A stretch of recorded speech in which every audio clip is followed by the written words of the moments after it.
Alors, nous allons désormais parler de volume. On a vu par le passé, pour calculer le volume d'un cube, il fallait faire arête fois arête fois arête, multiplier la longueur d'une arête qui est commune à tout le cube par elle-même une première fois, puis par elle-même une deuxième fois. Donc arête fois arête fois arête. On a vu, pour un pavé droit, on multiplie les trois dimensions, on est sur l'espace. Les solides sont définis par trois dimensions. Longueur, largeur, hauteur. Donc par exemple, si on veut calculer le volume d'une armoire, on va multiplier la hauteur par la profondeur par la largeur. Donc longueur fois largeur fois hauteur. Ici, on a juste un cas particulier puisque la longueur, la largeur et la hauteur sont la même.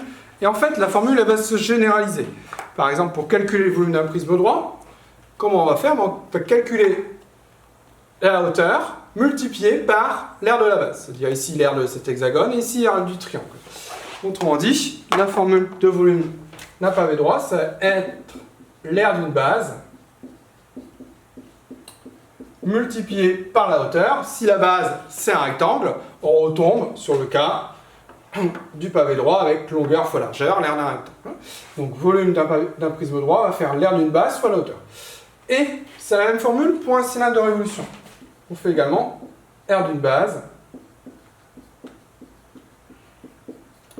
fois la hauteur. La seule différence, c'est que pour un cylindre de révolution, la base, on sait que c'est pas un polygone, c'est un disque. Et l'aire d'un disque, on sait calculer, c'est pi fois rayon carré. Donc pi fois rayon carré fois hauteur. On va appliquer ça à deux exemples. Par exemple, ici, ce prisme droit, on a une hauteur de 12 cm. La base est un triangle dont on nous indique que l'aire de 5 cm².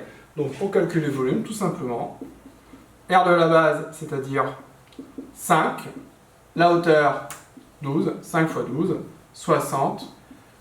On avait des centimètres comme unité, on arrive donc à des centimètres cubes. On procède de même pour le cylindre. Donc, la formule nous indique qu'on fait l'aire du disque, c'est-à-dire pi fois rayon au carré. Si on a le diamètre, il faut faire attention de bien calculer le rayon. On a déjà le rayon, donc pi fois 5 au carré. La hauteur, elle est de 10. Alors là, on va utiliser la calculatrice. Donc, pi fois 5 au carré fois 10, la calculatrice nous indique environ 785 cm3. Voilà comment on calcule le volume d'un prisme droit ou d'un cylindre de révolution. Donc aire d'une base fois hauteur, c'est la même formule pour les deux, qui est en fait un cas général, plus général des deux formules qu'on connaissait déjà. Et pour un cylindre, l'aire d'une base, on sait que c'est pi fois rayon au carré.